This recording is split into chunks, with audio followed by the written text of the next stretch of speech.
The little bell above the jewelry store door chimed as Ayana stepped inside. She had been here many times before, but today she wasn't here as the owner's daughter, just a customer. Her father, Mr. Carter, always told her that people showed their true colors when they didn't know who you were. Ayana had just turned 18, and she was finally allowed to pick out a piece of jewelry from the store as a birthday gift. She wanted something simple but special, maybe a bracelet or a necklace with a small charm. The store was quiet, except for the soft jazz music playing in the background. There were two customers browsing and a man behind the counter who she didn't recognize. He wasn't one of her father's usual employees. Maybe he was new. He was middle-aged, wearing a crisp white shirt and a navy blue tie, but the moment his eyes landed on Ayana, something in his expression changed. It wasn't welcoming. She hesitated, then walked toward the glass case where the bracelets were displayed.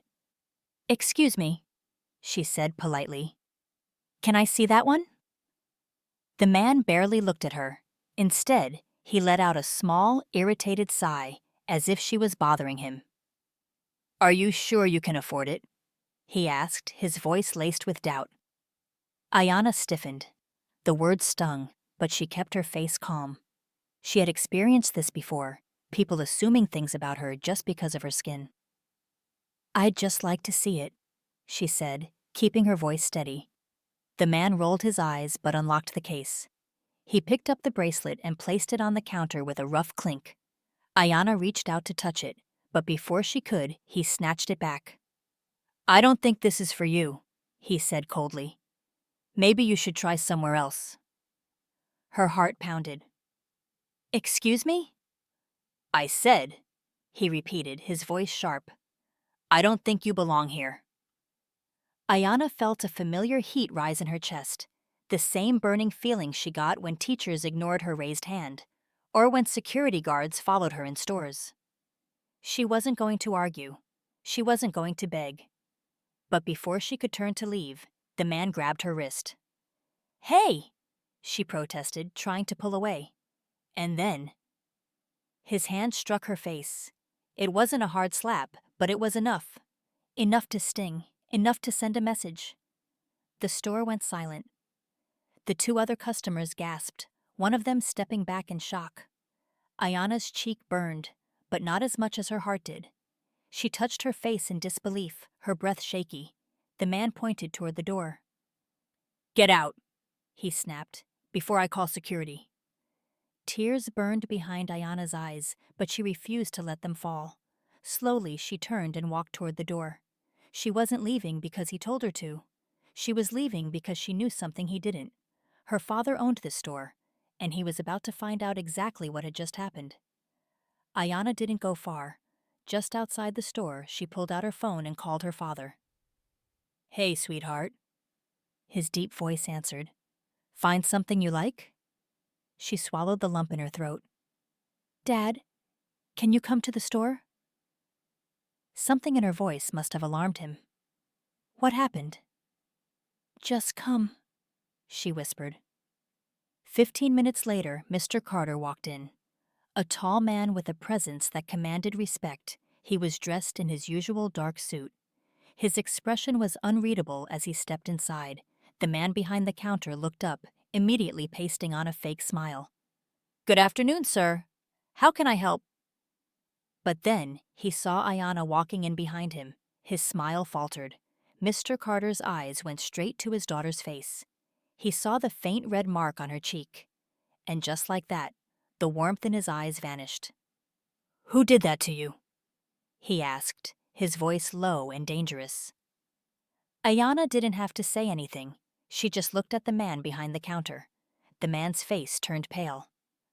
"Sir, You put your hands on my daughter?" Mr. Carter interrupted, his voice calm but sharp as a blade. Sir, I didn't know." "You didn't know what?" Mr. Carter cut him off. "That she was my daughter? And if she wasn't, that would make it okay?" The man opened his mouth, but nothing came out. "You work in my store," Mr. Carter continued. "You put your hands on my child. You humiliated her. You treated her like she was nothing." His voice dropped lower. And now, you're going to find out what happens when you disrespect the wrong person." The store was completely silent, except for the sound of the man's nervous breathing. Mr. Carter stood tall, his eyes locked on the employee who had just put his hands on his daughter. His voice was calm, but there was something dangerous underneath it, something that made everyone in the room stop and listen. "I should call the police," Mr. Carter said slowly. "Because what you did wasn't just unprofessional, it was assault." The man swallowed hard. "Sir, please, I didn't know she was your daughter." Mr. Carter let out a bitter chuckle.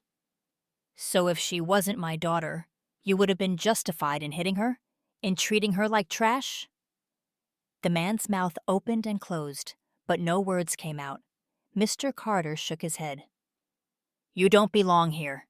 You don't deserve to stand behind this counter, representing my business. You don't deserve a second chance." The man took a step forward, hands raised as if begging. "Sir, please, I need this job. You should have thought about that before you laid a hand on my child." And just like that, it was over. Mr. Carter turned to the other employees in the store, who had been standing frozen, watching everything unfold. "I want him gone. Now." One of the senior employees, a woman named Lisa, stepped forward. "You heard Mr. Carter," she said firmly. "Hand over your keys." The man hesitated. Then, realizing he had no choice, he pulled the keys from his pocket and set them on the counter. He looked at Ayanna for a moment, as if he wanted to say something, but there was nothing he could say. No apology would undo what he had done. Without another word, he walked out of the store. The second the door shut behind him, the tension in the room broke.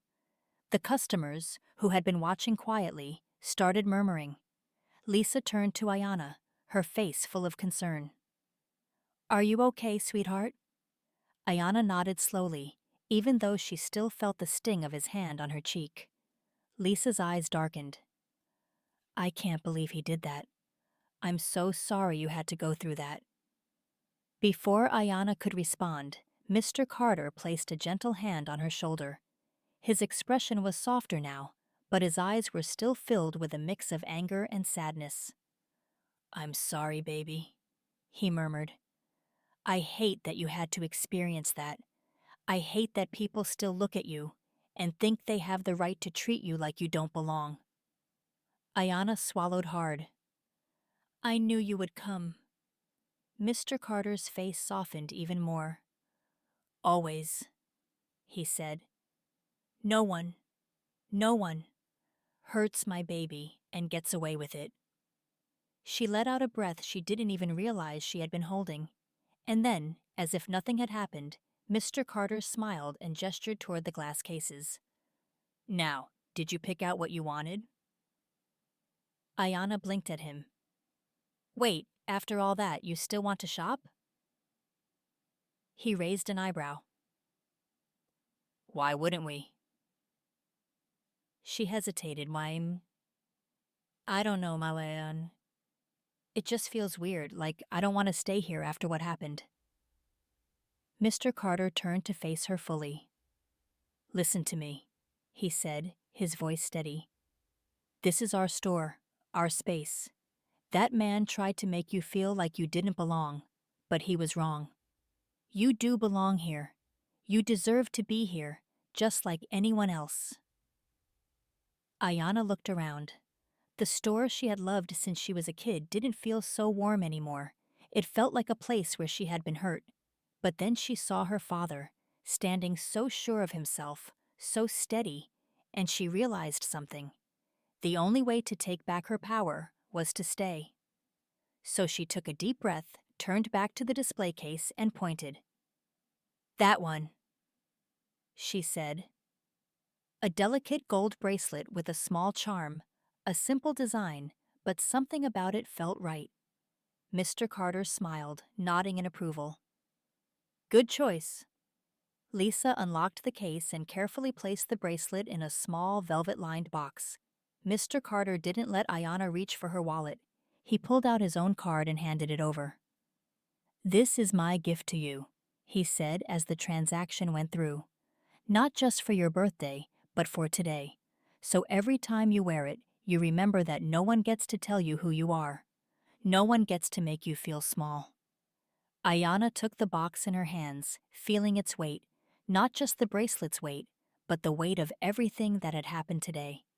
And suddenly, she felt lighter. As they left the store, her father's hand resting protectively on her back, Ayana glanced at her reflection in the glass window. She saw herself, strong, unshaken, and she knew no one would ever take that away from her again.